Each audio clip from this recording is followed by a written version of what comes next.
Hello, welcome back to my YouTube channel. നമുക്കിന്നൊരു കഥ പറഞ്ഞാലോ? വയനാട് മുതൽ കണ്ണൂർ വരെ യാത്ര ചെയ്തൊരു കഥ. പക്ഷെ ശരിക്കും അത് യാത്രയുടെ കഥയല്ല, ഒരു വെള്ളച്ചാട്ടത്തിൻ്റെ കഥയാണ്.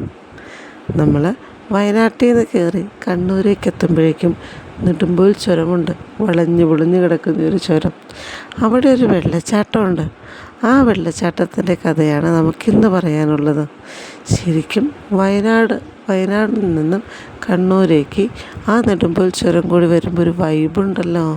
നിങ്ങളിതുവരെ പോകാത്ത ആൾക്കാരാണെങ്കിൽ ഒരു ദിവസം രാവിലെ നല്ല തണുപ്പുള്ളൊരു ദിവസം ഒന്ന് യാത്ര ചെയ്ത് നോക്കി.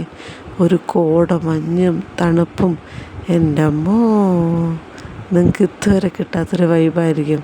നമ്മളെന്തിനാ ഈ ദൂര സ്ഥലങ്ങളൊക്കെ കാണാൻ പോണേ? അവിടെ തന്നെ ഒന്ന് പോയി നോക്കുക.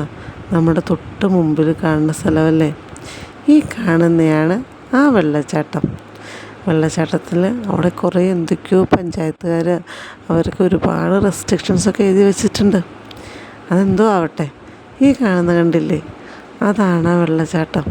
ചുരത്തിൽ മാതാവിൻ്റെ ഒരു കുരിശുപള്ളിയുണ്ട്. അതിനോട് കണക്ട് ചെയ്തിട്ടാണ് ഈ വെള്ളച്ചാട്ടം വരുന്നത്. ഒരു തവണയെങ്കിലും ഒന്ന് പോയി കാണുക. ഒരിക്കലും പോയി കണ്ടതുകൊണ്ട് നഷ്ടം വന്നു എന്ന് ആരും പറയില്ല. അത്രയും അടിപൊളി സ്ഥലമാണ്, അത്രയും അടിപൊളി കാഴ്ചയാണ്. എന്തായാലും എല്ലാവരും ഒന്ന് പോയി കാണുക. പിന്നെ വേറൊരു കാര്യം പ്രത്യേകം ശ്രദ്ധിക്കണം, ഇത് മഴക്കാലത്ത് പോയാൽ മാത്രമേ കാണാൻ പറ്റുള്ളൂ. വേനൽക്കാലത്ത് ഇവിടെ വെള്ളം ഉണ്ടാവില്ല.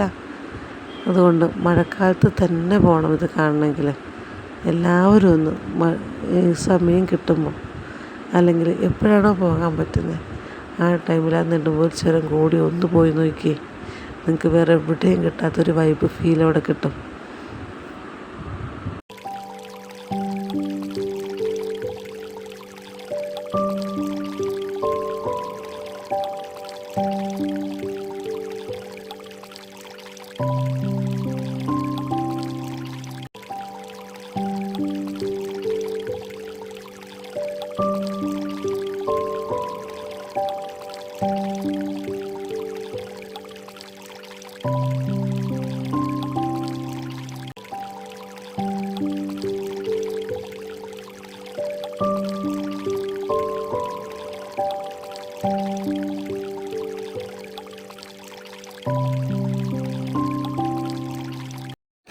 അപ്പം നല്ലൊരു കാഴ്ച കണ്ട സ്ഥിതിക്ക് നമുക്ക് തിരിച്ചു പോവാം.